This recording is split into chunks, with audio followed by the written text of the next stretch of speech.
আসসালামু আলাইকুম, সবাই কেমন আছেন? ইফতারির প্রিপারেশন শুরু করে দিলাম।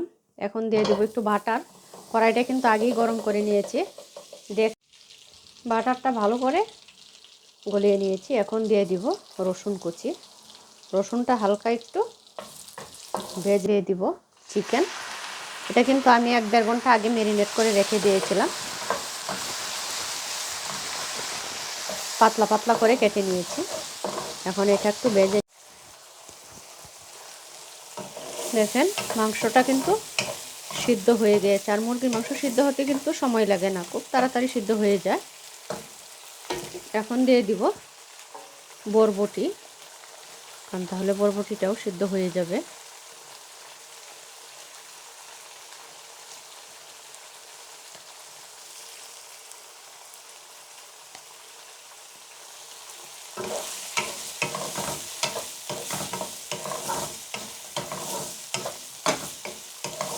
ইফতারিতে কিন্তু এই খাবারটা খেতে ভালোই লাগে, কারণ হচ্ছে এটাতে যেহেতু অনেক ধরনের সবজি দেওয়া থাকে। আর দেখে তো হয়তো অনেকেই বুঝে গিয়েছেন যারা পাকা রাঁধুনি আপুরা এটা কি করছি।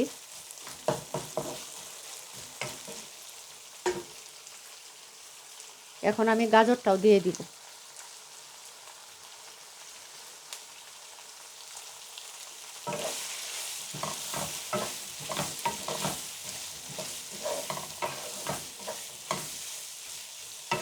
এখন আর ডাকতে হবে না, চুলার আঁচটা একটু ডিম আছে রান্নাটা করব, যাতে সবজিগুলো ভালো করে সিদ্ধ হয়ে যায়।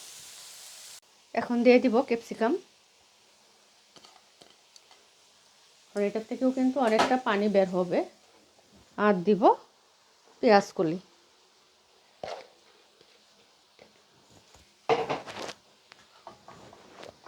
এখন একটু নেড়ে দেব।